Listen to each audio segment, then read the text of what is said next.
a couple of the tournament virtues because we have a lot of new fighters there, and it's going to help us talk about the techniques that are, or the failings of techniques. Not even the failing of technique, but what makes a shot less perfect or less good, right?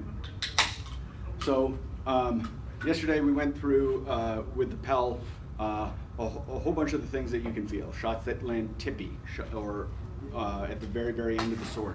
Shots that land short. And we talked about shots that are glancing. We're going to look at some of those. And then shots that land flat. Now, in the SCA, obviously, you can land a shot that's flat and transfer just as much power with it as you can a shot that lands blade on. I'm a stickler for this, is pretty much all you know.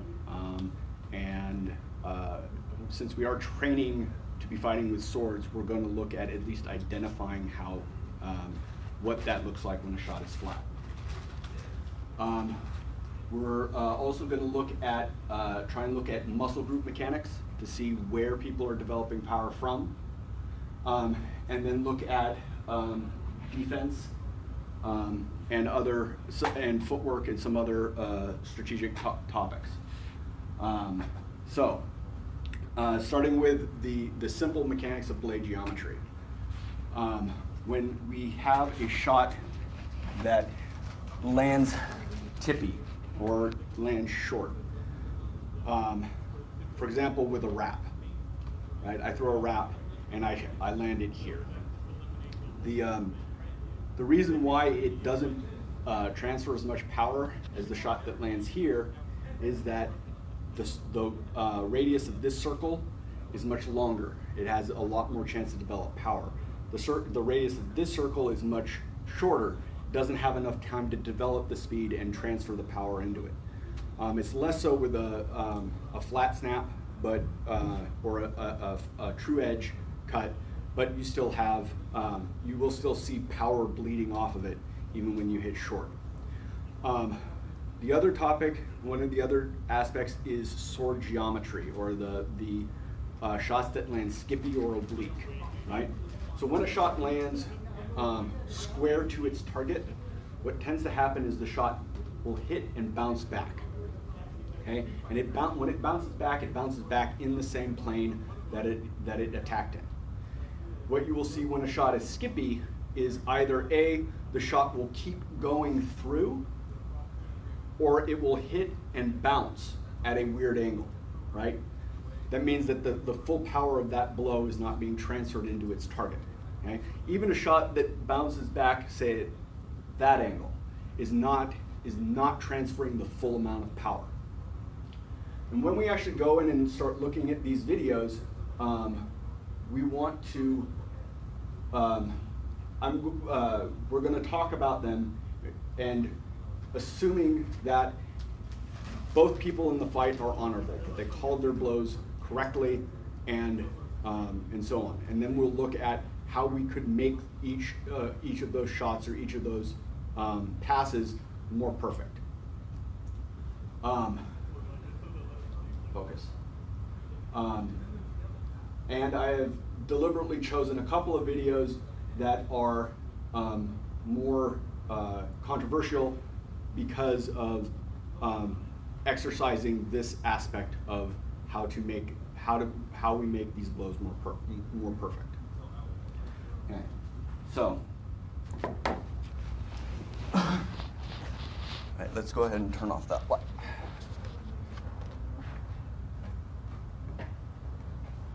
Is that bright enough? Yeah, we could close the door or leave it open. I think either would work. Or partially so people, yeah.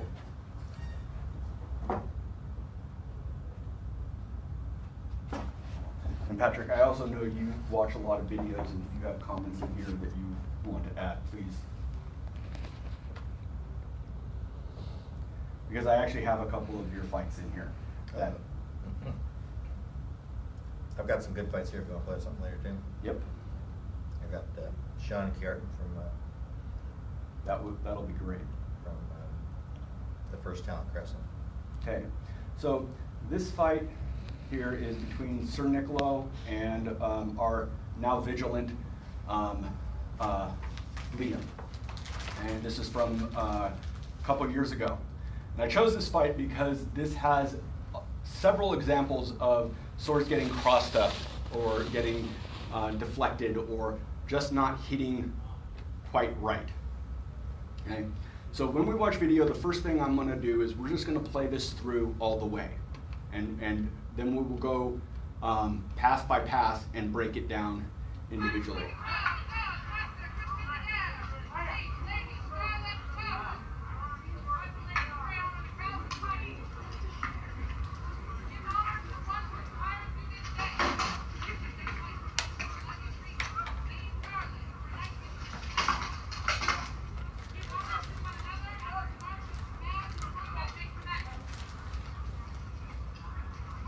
So we have some communication there.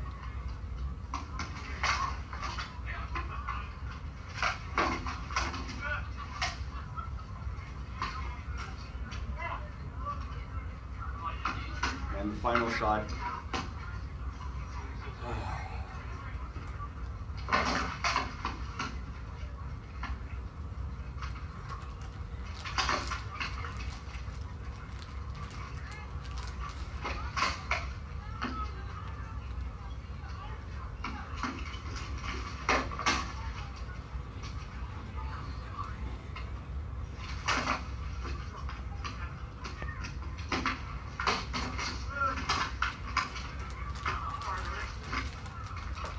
Okay.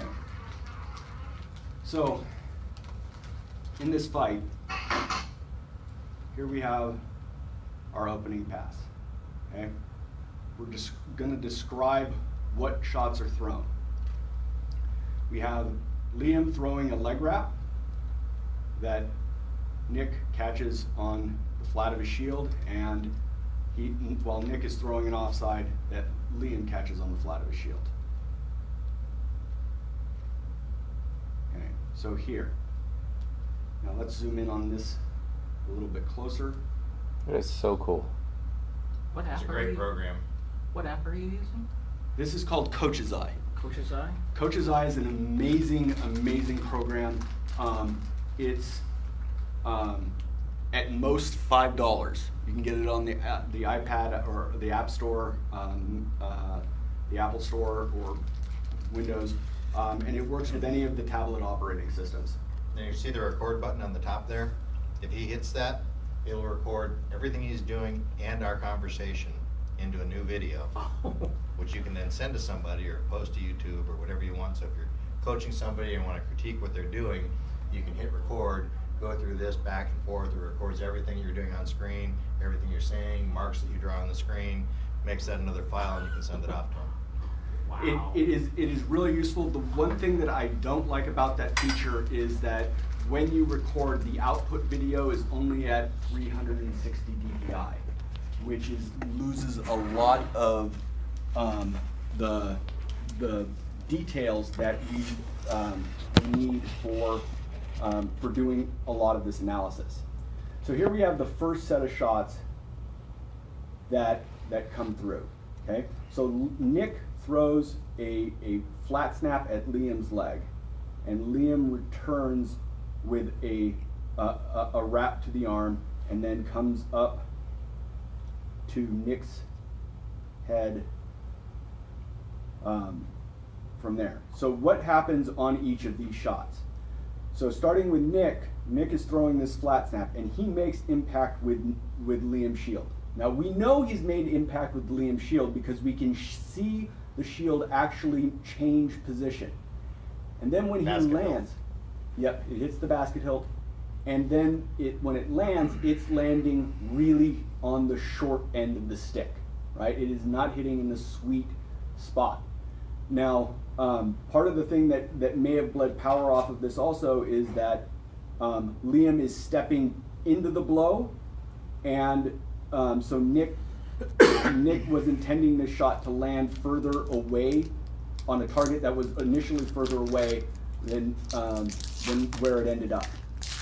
At the same time, Liam throws his wrap to the arm, and we we see that Nick is recovering his basket right as it's landing. And this looks May like have been flat. yes, this shot does look flat to me, because Liam's tape is his edge tape is green and his flat is black. Now, one of the other things that we try and do that will help us with determining the edge of the sword is the orientation of the basket hilt. And I'm gonna put a small addendum on this because we have a Duke in the room who cants his basket hilt. And so sometimes this can be misleading. But as far as when we look at this, as far as the blade goes, we're looking at the flat of the blade as this lands. And So he wasn't quite able to get a full rotation on his wrist as he was coming in? yes. Now, on the blow up here, this shot looks like it's very high to me. It looks like it may have Skips hit, it but out it down. skips off the top, and let's see if we can see. It's coming in, and it doesn't bounce back again in that plane that it's coming in at. So here's the plane.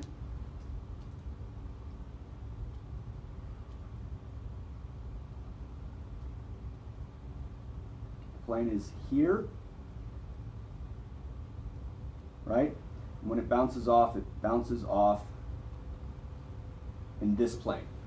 Okay? So it's not returning in the same plane that it came in at.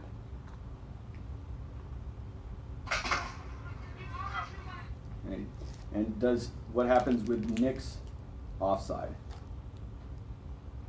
Nick's offside is coming in, looks like it may hit the top of his head, but at the same time, this is also, his arm is riding against Liam's sword, right? And shield. And shield, as it's going through, right? Now, I don't want to suggest that anytime a shot hits the shield or hits the sword, that it's going to be, that automatically negates the power that is transmitted into its target. However, it does frequently bleed power off of it. And if we're working from the perspective that, again, both of these men are honorable, that they're calling their blows accurately, we have to take into account that may have affected both the trajectory and the power of the shot. Generally, when you're looking at a deflection, you're looking to see whether or not the shield or sword moves and where on that shield or sword the blow hits. So if you hit right near the basket hilt on a sword block, that's a very, very strong block, right? If the block happens much further away from the blade, you have less leverage to control, and it may bleed power off of it, but... And for clarification, you're saying if you block with the forte of your own weapon, it's a better block. But if you block the forte of your opponent's weapon, it's probably a weaker block. That's what you're implying? So if the blow lands, what I'm talking about is if I catch my block, I'm throwing a block and you're throwing a flat step, and I catch it right here. This is a much stronger block than if I caught the block here. Yeah. Right? Now there's obviously only a certain amount of distance that this can go, but if let's say I'm blocking a shot that's coming in here and I catch it here, this is going to be a much stronger block than if I catch it here. Yeah. Right? That's what I'm trying to say. And the same thing when you look at shields. Shields have pivot points that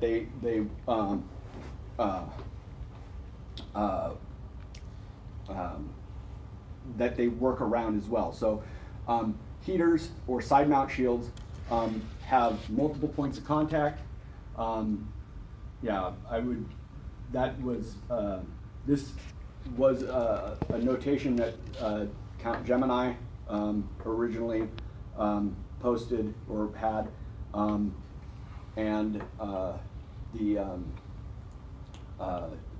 we'll look at that later. I would suggest not including that in the video though. Yeah, no problem.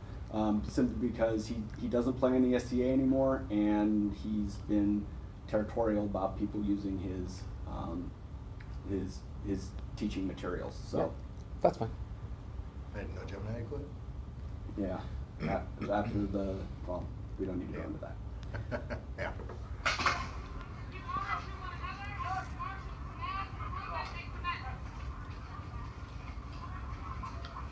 Okay, second, the next pass. Okay.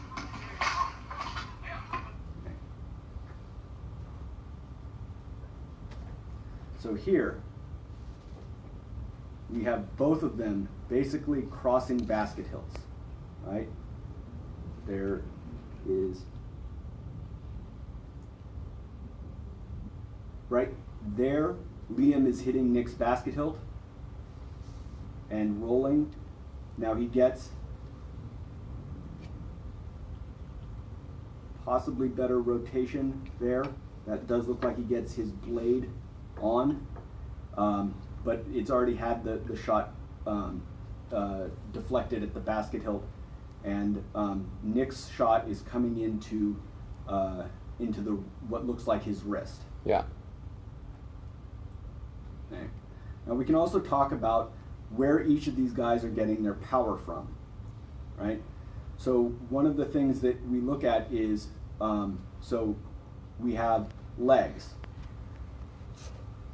This right here, you can see this pivot that Nick gets right there on his back leg. Yeah, hip rotation too. So this is and he's getting, and you can also see that his hips and his shoulders rotate forward. Liam also is getting some of that rotation, but not quite as much. He's getting a lot of his power with a frame shift coming forward, frame weight transfer. Big guy fighting syndrome. You can get away with throwing with your arm. Yes, and because he weighs 200 plus pounds, a lot more of that power transmits into his shot. So we have a deflection.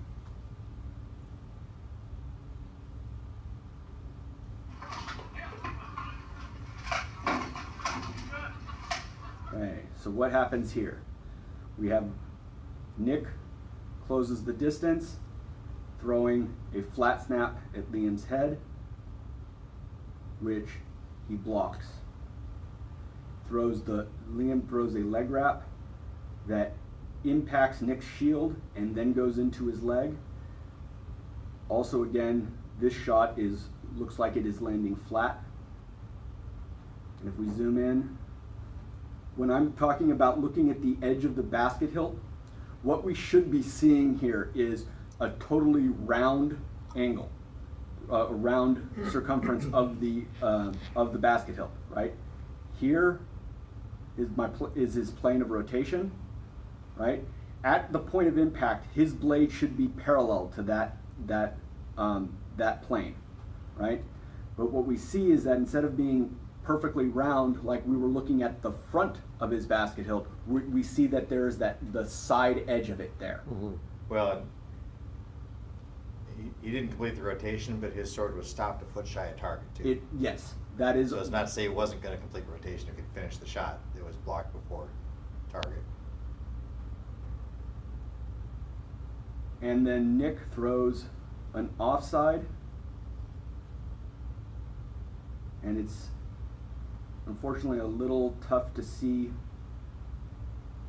it because the point of impact looks like it's about there, and that doesn't look blade on to me either. Is Nick's blade the silver or the black? His blade's black. No, his blade is silver. Is it? I think it is. Let's go and try and find a. Yes, his blade is. Oh.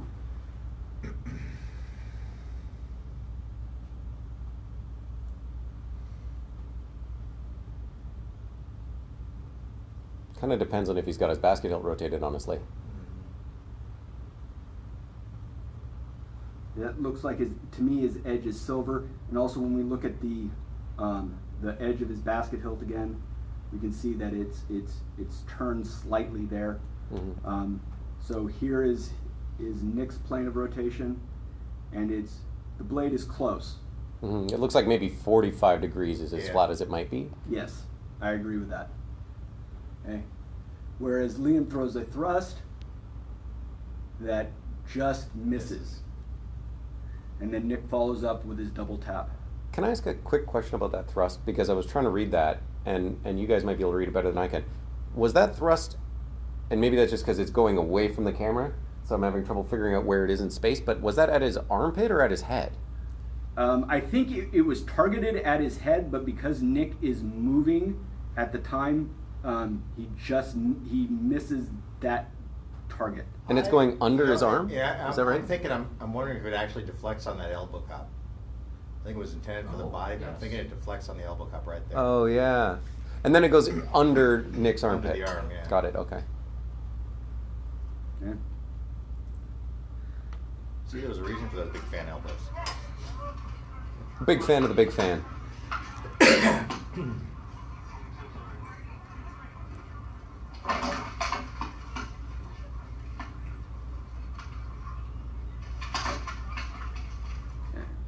Going back to these first couple passes.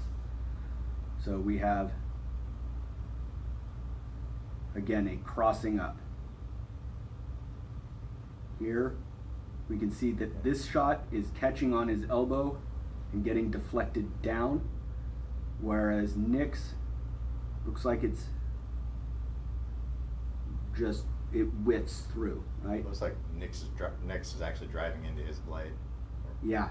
Well, it's going into his Right blade, there, but blade it doesn't stop even as it's going. No, it's driving through. It goes in front of his leg. Okay.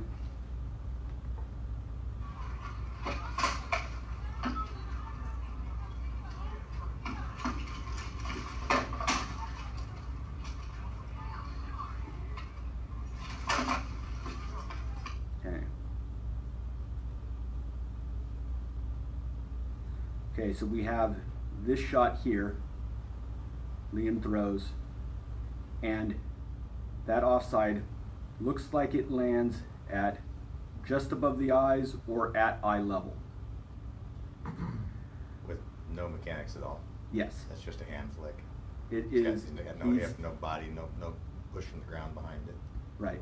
Well, he's getting a frame weight transfer coming forward, right? Yeah, but that doesn't translate well into that shot. You really have to have a pretty good anchor if you're going to do that punch shot. At least I can't. For me to get power with it, I've got to be able to drive that shot from the ground through the hip and through the arm. Yeah. His hip isn't really coming forward. Because he's only got about 40 degrees of stick rotation going into that shot. And unless you get that starting behind your head, it's so hard from up here to push that shot in and actually have adequate power. Yeah, the suggestion that I had given to Liam when we talked about this, that for him to get power on that shot, his blade needed to start basically at about that angle at the least. Yeah, and when occasionally Liam throws shots that lack power, and usually it's this kind of thing where he's just trying to throw it with just his arm, where he lets the rest of that technique drop out, and then you're like, wow, that should have been a good shot. Why wasn't it? It feels like, to me, this is one of those ones that's a little easier to see where it lands in slow motion, but easier to see the mechanics or the power at speed. Right. Because I think at speed it looked like perhaps a flick that you would take because it's the eye, maybe, right? Yeah. But if that had landed on the thigh or the side of the helm, at speed it doesn't look like there's any chance. Whereas there's some guys out there that I'm afraid that they would be able to deliver enough power with that type of motion for a killing blow on me. But at speed, it doesn't look like this particular blow had that. Yeah, I know I can deliver that blow with power, but I know it's dependent on the mechanics, and I know if I do a sloppy job, that it's not a good shot. So looking at it in slow motion here. Okay. Now, one more thing that we see that Liam does here is he starts with a leg fade. That motion right there is intended to draw Nick's shield down, and it really doesn't work. Nick doesn't really. It kind of does. Watch him bite that shield down. Well, Watch his shield go. No, right there. but he's going to throw a shot. Right. But he's trying to cover his ribs as though he's defending against a threat to that side. It's not there. That is true. And Nick's shot comes off of it right into Liam's